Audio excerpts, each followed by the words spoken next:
ଚାରିଟା ପଏଣ୍ଟ ରହିଛି, ଗୋଟେ ଦୁଇଟା ତିନିଟା ଚାରିଟା। ତ ଏଇ ଚାରିଟା ପଏଣ୍ଟକୁ କନେକ୍ସନ୍ କରିବେ କିପରି? ଏଠି ଗୋଟେ ଟି ମାଧ୍ୟମରେ କୌଣସି ପ୍ରକାର କନେକ୍ସନ୍ ହେଇପାରିବ ନାହିଁ, କାରଣ ଟିରେ ତିନିଟା ପଏଣ୍ଟ ରହୁଛି। ତ ଏଠି ମୁଁ ଦୁଇଟା ଏଲ୍ବୋ ନେଇଛି, ଦୁଇଟା ଏଲ୍ବୋକୁ ଭଲ ଭାବରେ ମାର୍କିଂ କରିବି। ମାର୍କିଂ କରିକି ଏହାକୁ ଭଲ ଭାବରେ କଟିଂ କରିଦେବି। ତ ଦେଖନ୍ତୁ ମୁଁ ଯେଉଁଭଳି ଭାବରେ କରୁଛି ଆପଣ ସେଇଭଳି ଭାବରେ କରିବେ।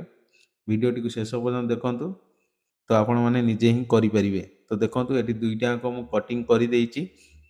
ତ ଏହାକୁ ଆମେ ଟିକେ ଫାଇଲ୍ ମାରିଦେବା, ଯାହାକି ସିରିଜ୍ ପେପର୍ ହେଉ ଯେକୌଣସି ଜାଗାରେ ଏହାକୁ ଟିକେ ଭଲ ଭାବରେ ଘଷି ଦିଅନ୍ତୁ।